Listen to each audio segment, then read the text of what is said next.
Hey guys, Dave the MMP. I'm not on Yola this week. I'm in my garage. So I kind of turned my garage into a fabric shop, and I'm going to do a little work on the lifeline covers, winch covers, pretty much almost all the canvas in the boat I'm going to rebuild, even the Dodger once I've had a little more practice on the sewing machine. And I'll make some tote bags. I need to make a tote bag for my Force 10 barbecue that sits on the push pit rail in the cockpit. They recommend you take it off the rail when you're not, barbecuing when you're sailing, because otherwise you might lose it. So I need to make a little tote bag for that thing. That'll be an interesting project. Maybe it'll look like a little log. And well, the winch covers that are on it, it had some fabric winch covers made by the previous owner. I think his wife made it. But they're probably 10, 15 years old, something like that. They're really green, crunchy, ugly. So let's take a look. All right. So here's the winch covers, a couple spinnaker covers. These guys, the fabric or the elastic is really worn out. I probably won't do that. I'll take this material here, this blue material, I'll cut a little strip and sew a little loop in there.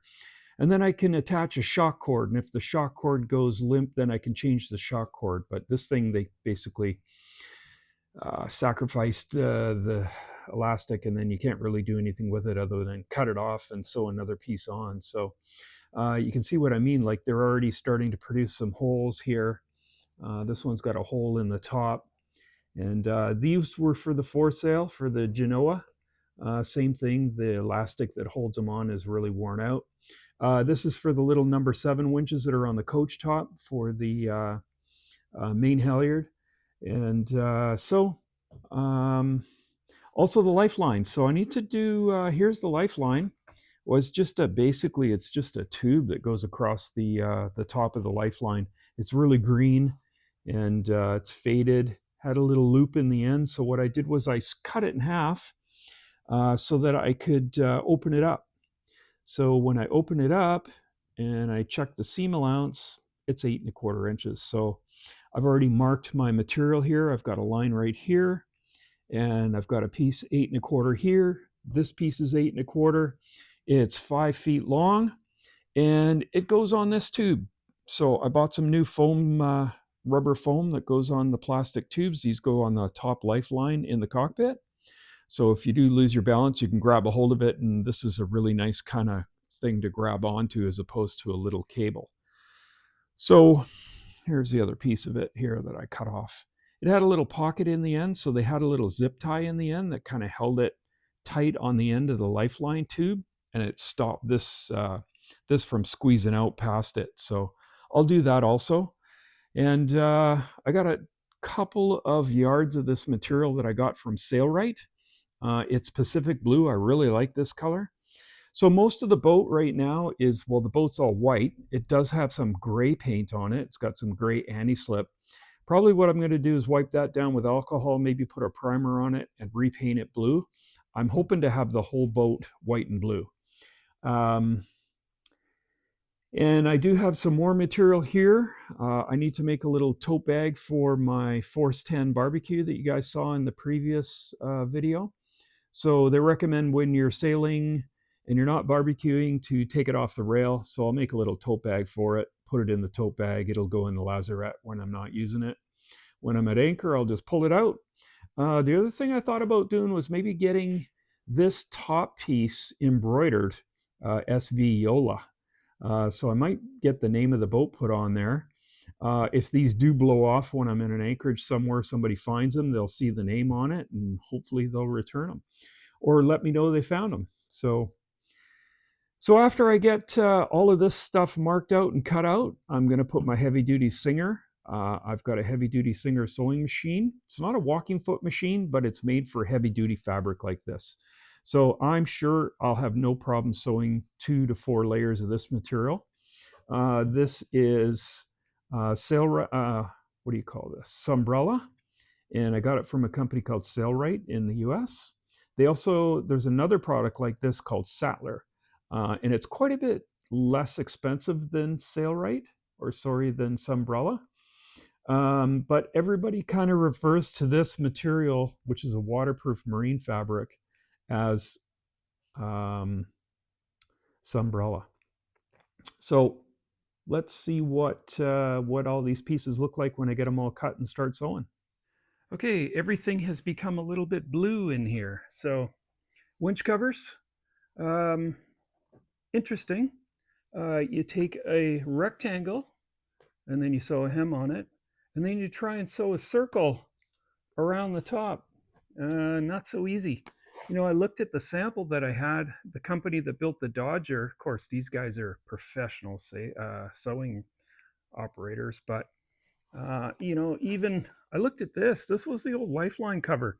It had really long. You look how long these stitches are, and then it just had one little straight stitch here. I mean, this thing's probably 10 years old. So I managed to make a couple, and well, I made one. I put the zip tie in the end pocket already, just so that if you look in the end here, there's a little PVC pipe in there, and then there's the, you can see it on this one a little better, PVC pipe, and then the foam insulation around it. And that just kind of gives you, you know, a nice little grip as you grab onto the Lifeline, because otherwise you got just a steel cable that's through here. And if you don't have a Lifeline cover, you're grabbing onto a steel cable. This is a lot nicer to grab onto. So I end up doing a zigzag stitch, couple of them all the way down here. And this thing is about 5 feet long. I think it's the total length of my fabric. So yeah. So it turned out really good. I put a zip tie in the end and just curled it down, just pulled it in a little bit just so that it can't pull over the insulation. So it'll be really nice and snug. They'll be on one on each end. This thing had it too, the old one. Had a little pocket and it had a zip tie in there. And it was really cinched down tight. I didn't cinch this one down super tight, but I think, you know, this material might stretch a little bit as it gets wet. It goes through few wet and dry cycles on the boat from the rain or the salt. So I might have to put a different zip tie in there, or maybe I can tension this one up a little more. So far, it's been pretty interesting. Here's my second one. I've just cut the blank for it. So it's just a big rectangle. And I found a few things that were my friends. So I watched a couple videos. They use double-sided tape. So 1/4 inch double-sided tape. I've got a couple layers in here. So I folded it over. I don't have a raw edge there. It's got a folded edge. So I put 2 layers in there, and then I put another layer in the middle to hold the whole thing together when I sewed it together. That made the world of a difference. Um, I I think I might try it on this winch cover when I make the next one. Now this one, I think I'm going to tear it apart because I got all the way around here. Well, it's a little funny. I might have to take this apart with a seam ripper. But I've got this one little spot here where it puckered.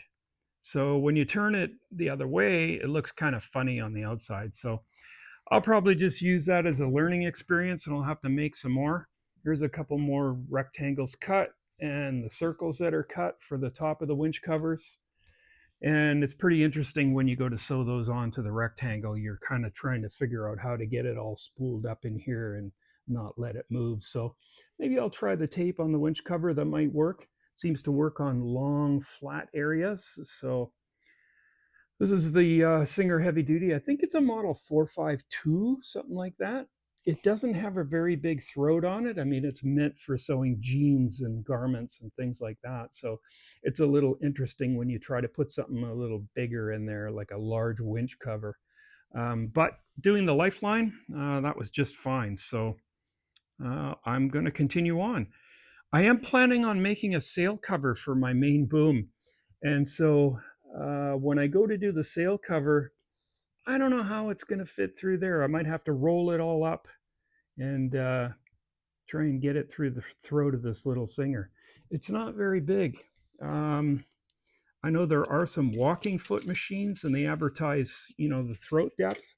So this thing's about, well, maybe 6 inches. I know there's a few that are 7 and some 9-inch machines. The Sailrite machines are much bigger, but of course you're paying 1,500 US. I only paid 200 Canadian for this machine. I bought it on Marketplace. So I'm going to use it as much as I can until it can't do the job anymore, and then I'll see if I can find a walking foot machine. There's another company called Omega, and they make a walking foot machine made in Japan. And that's a really nice machine. It's about 700 Canadian out of Montreal. There's a company that reps them out of Montreal. So we'll see. I've looked for some used ones. I don't see any used walking foot machines around. They're kind of scarce, and they're really geared towards canvas work and fabric work, maybe leather works, things like that. So I've looked at other machines, and they're definitely more than the Sailrite machines at 1400. So, all right. Well, just wanted to give you guys an update. It's all working out pretty well. I've got, my little patches that I practiced on. I started practicing on these guys on the zigzag. I don't know if you can see that. Put it under my little light here. My little sewing light, and you can see where I'm practicing the zigzag back and forth, trying to get just the right tension. So this sample had 4 layers of this material, Sunbrella. Plus, there's also 3 layers of the double-sided tape in there. So I wanted a very representative sample when I'm testing the stitches for when I was sewing this lifeline, because this has 4 layers in here plus 3 layers of the double-sided tape. So I did see a couple of videos, and they said sometimes if you have too much double-sided tape, it'll gum up your needle. But that hasn't happened. So seems to be all working out really nicely. Big bobbin of thread there. What thread am I using? I think it's a size 69 is the thickness of the thread. I got this from Sailrite also with the Sunbrella fabric. So this is what they recommend. So you need a little stand to run the spool, because the spool doesn't fit on the machine. It also doesn't fit like this either. So you kind of have to get a thread stand. These are only like 12 bucks on Amazon, so no big deal. And you just thread it just like you normally would if it was sitting on here or on a post there. So it's kind of what you need for a spool. I got the little Bic lighter. I learned that from Sailrite. You can see all these little parts here that aren't, they're kind of coming apart. You just hit it with the Bic lighter and it seals it up, and then it doesn't fray. So, all right, sailing, sewing, it's working out well. All right, back on the boat. See how those lifelines that I sewed up work. So behind me here, you can see here's just the cable lifeline. Grab a hold of that. It's not bad, but it's not like having a nice big foam pad to grab onto. So let's see what they look like when they're on. Okay, so this is just a simple pelican hook. Just release it, and we'll just take the cable off. Take the pelican hook off the cable, and then we'll thread the new lifeline on.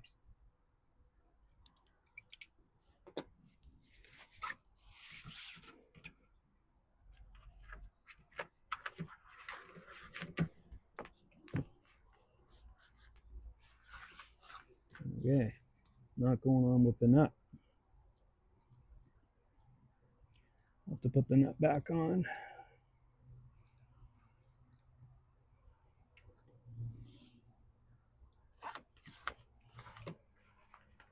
What is in there? Something's in there. Try this guy. That one's clear. Something's in that other one.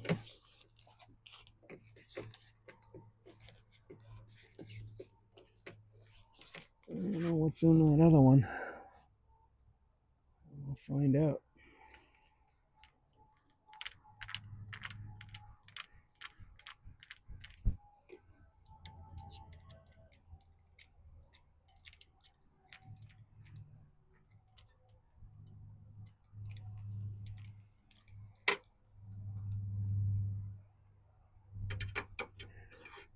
Quiet.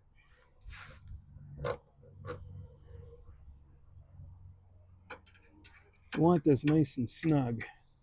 When you grab onto it, it doesn't move. You want to be able to get it done up.